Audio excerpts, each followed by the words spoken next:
Hello friends नमस्कार welcome to doctor G Bhui homeo चर्चा आशा करছি সকলেই ভালো আছেন। আজকের আলোচ্য বিষয় হচ্ছে একটি যৌন রোগ, পুরুষদের একটি যৌন রোগ ইরেকটাইল ডিসফাংশন, লিঙ্গ উত্থানজনিত সমস্যা। ওয়ার্ল্ড বিশেষে 1/3 মেল পপুলেশন এই রোগটিতে এখন ভুগছে। তো এই রোগের কারণ কি এবং এর জন্য এর প্রতিকারের জন্য বা এই রোগকে সারাবার জন্য কি হোমিওপ্যাথিক এফেক্টিভ মেডিসিন আছে সেই সকল বিষয় নিয়ে আপনাদের সামনে আলোচনা করব। তাই ভিডিওটি স্কিপ না করে প্রথম থেকে শেষ পর্যন্ত দেখে যান। তো চলুন সরাসরি আলোচনায়। ইরেকটাইল ডিসফাংশন, লিঙ্গ উত্থানজনিত সমস্যা, এই সমস্যাগুলি কেন হয়?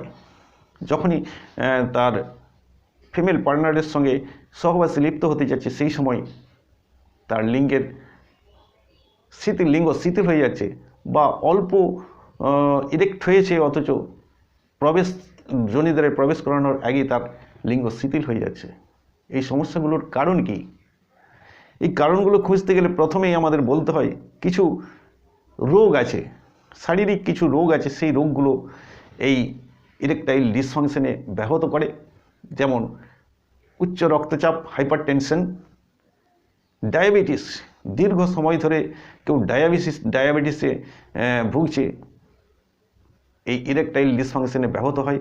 কিছু লিভারের সমস্যা, কিডনির সমস্যা, দীর্ঘ সময় লম্বা সময় ধরে সে সাফার করছে কিডনির ডিজিজে, বা ব্লাড ভেসেলসের মধ্যে চর্বি জমেছে, কোলেস্টেরল জমেছে, যার ফলে এই ইরেকটাইল ডিসফাংশন দেখা দিয়েছে, লিঙ্গের উত্থানজনিত সমস্যা দেখা দিয়েছে। দ্বিতীয়ত বলতে গেলে কিছু হরমোন আছে, মেনলি একটা হরমোন টেস্টোস্টেরন হরমোন, পুরুষদের একটা সেক্সুয়াল হরমোন, যে হরমোনটা এই সেক্সুয়াল অ্যাক্টিভিটিসকে ব্যাহত করছে। এর যদি কম ঘটে, ঘাটতি ঘটে, সেক্ষেত্রে ইরেকটাইল ডিসফাংশন দেখা দেয়। এর ঘাটতিটা 40-এর পর থেকে এই টেস্টোস্টেরন হরমোনের ঘাটতি দেখা দেয়, আস্তে আস্তে কমে যায়, যার ফলে ইরেকটাইল ডিসফাংশন দেখা দেয়। কিন্তু 20 বছর, 25 বছর, 30 বছর, 35 বছর, 40 বছর পর্যন্ত খুব টেস্টোস্টেরন হরমোনের ভালো আধিক্য থাকে, যার ফলে সেক্সুয়াল পারফরমেন্স বা সেক্সুয়াল অ্যাক্টিভিটিস তার ভালো থাকে।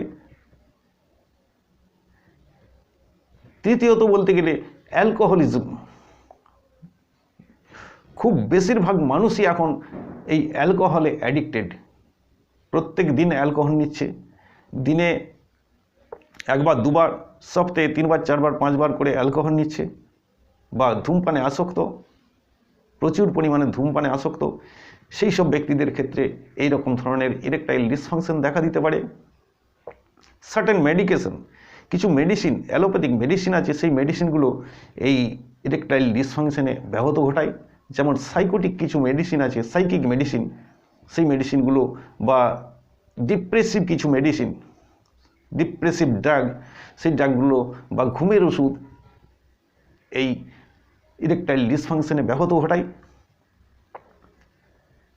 এক্সারসাইজ, আমরা যদি ঠিকমতো এক্সারসাইজ না করি তাহলে আমাদের যে শরীরের মধ্যে কিছু হ্যাপি হরমোন আছে সেই হরমোনগুলো রিলিজ হয় না, যার ফলে এই ইরেকটাইল ডিসফাংশনে ব্যাহত ঘটায়। যার জন্য প্রত্যেক দিন রেগুলারলি একটা নিয়ম করে এক্সারসাইজ করা অত্যন্ত আবশ্যক, যোগ ব্যায়াম করা অত্যন্ত জরুরি। আরও কিছু, যেমন সার্টেন লাইফস্টাইলের মডিফিকেশন, লাইফস্টাইল অনেকের লাইফস্টাইল আছে লো ডায়েট ফুড, লো প্রোটিনাস ফুড, খাবার দাবার ঠিক টাইমে করে না, সময়ে খায় না, 3 বারের জায়গায় 1 বার সারাদিনে হয়তো খাচ্ছে। প্রোটিন, কার্বোহাইড্রেট, বিভিন্ন ধরনের যে আমাদের প্রয়োজনীয় খাবার দাবারগুলো আছে সেই খাবারগুলো ঠিকমতো খায় না, যার ফলে তার এইরকম ধরনের ইরেকটাইল সমস্যা বা লিঙ্গের উত্থানজনিত সমস্যা দেখা দিতে পারে। আরেকটা কথা না বললেই নয়, পারফরম্যান্স অ্যাংজাইটি। অনেক সময় দেখা যায় কি অতীতে হয়তো কোনো গার্লফ্রেন্ডের সঙ্গে মিলিত হতে গেছে, সেই সময় তার কয়েকবার হয়তো সহবাসে লিপ্ত হয়েছে, দু একবার হয়তো তার লিঙ্গের উত্থান ঠিকমতো হয় না। পরবর্তীকালে যখন ওয়াইফের সঙ্গে মিলিত হতে যাচ্ছে তখন সেই সময় তার লিঙ্গের উত্থান হবে কি হবে না, এইরকম একটা তার অ্যাংজাইটি, ভয়, নার্ভাসনেস, যে আমার আগে তো এরকম হয়েছিল, আবার এরকম হবে কিনা, এইরকম একটা তার মনের মধ্যে অ্যাংজাইটি, তার সেক্সুয়াল অ্যাক্টিভিটিসের দিকে মন না থেকে তার অ্যাংজাইটিটা বেশি কাজ করে, যার ফলে এইরকম ধরনের ইরেকটাইল ডিসফাংশন দেখা দেয় অনেক সময়। এটা একটা মেন কারণ। ইরেগুলার এক্সারসাইজের কথা তো বলেছি। এরপর লাস্টলি একটা কথা বলবো, মাস্টারবেশন। বেশিরভাগ ছেলে মেয়ে দেখা যায় এখন মাস্টারবেশনে আসক্ত। অ্যালকোহলে যেমন অনেক মানুষ অ্যাডিক্টেড, ঠিক সেই রকম মাস্টারবেশনে আসক্ত এখন। এটা একটা হ্যাবিটে পরিণত করেছে। মেয়েদের কথা এখন বাদ দেন, ছেলেদের কথা, যেহেতু ছেলেদের রোগ নিয়ে আলোচনা করা হচ্ছে, সেই ছেলেদের কথাই এখন বলি। মাস্টারবেশনে হ্যাবিট, রেগুলারলি একবার, দুবার, তিনবার, চারবার করে মাস্টারবেশন করছে, হস্তমৈথুন করছে, যার ফলে শরীরের মধ্যে একটা এনার্জি লস হচ্ছে এবং টেস্টোস্টেরন হরমোনের একটা ঘাটতি দেখা দিচ্ছে। পরবর্তীকালে যখন সে বিবাহ করছে বা কোনো নারীর সঙ্গে মিলিত হতে যাচ্ছে, সেই সময় তার ইরেকটাইল ডিসফাংশন দেখা দিচ্ছে। তো মোটামুটি এইগুলো তার ইরেকটাইল ডিসফাংশনের কারণ হিসেবে চিহ্নিত করা যেতে পারে।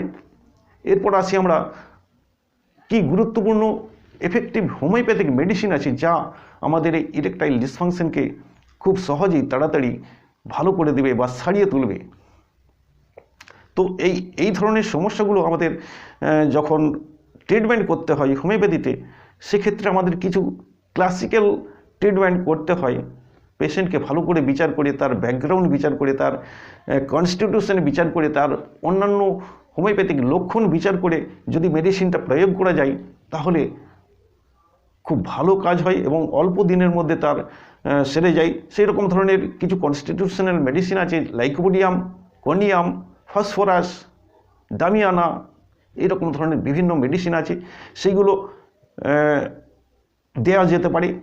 আজকে আমি একটি কম্বিনেশন ওষুধ, মাদার টিনচারের কম্বিনেশন ওষুধ অবশ্যই আপনাদের সামনে আলোচনা করব, যে কম্বিনেশন ওষুধটি আপনাদের এই ইরেকটাইল ডিসফাংশনকে বা লিঙ্গের উত্থানজনিত সমস্যাটিকে পুরোপুরি সারিয়ে দিতে পারে। যদি তাতে নাও হয়, তাহলে অভিজ্ঞ হোমিওপ্যাথিক ডাক্তারবাবুর কাছে যে এটা একটু পরামর্শ করতে পারেন। তো আজকের এই কম্বিনেশন ওষুধটি হচ্ছে ashwagandha mother tincture, damiana mother tincture, salix nigra mother tincture, সিমুল মাদার টিনচার। এই চারটি মেডিসিনের মাদার টিনচার সমপরিমাণে মিশিয়ে 25 থেকে 30 ফোঁটা করে 3 বার করে ব্যবহার করুন জলের সঙ্গে মিশিয়ে। 2 মাস থেকে 3 মাস ব্যবহার করুন। খুব তাড়াতাড়ি ওই লিঙ্গে উত্থানজনিত সমস্যা থেকে বেরিয়ে আসতে পারবেন বা সেরে যাবে। ইরেকটাইল ডিসফাংশন আপনার পূর্বের মতো থেকে যাবে। তো আজকের আলোচনা এ পর্যন্তই। যদি ভিডিওটি ভালো লেগে থাকে অবশ্যই লাইক করবেন, কেমন লাগলো কমেন্ট করে জানাবেন এবং সাবস্ক্রাইব করে পাশে থাকবেন। শীঘ্রই আবার দেখাবে, ততক্ষণ আপনারা সকলেই ভালো থাকবেন, সুস্থ থাকবেন। জয় হনুমান, জয় হোমিওপ্যাথি। ধন্যবাদ।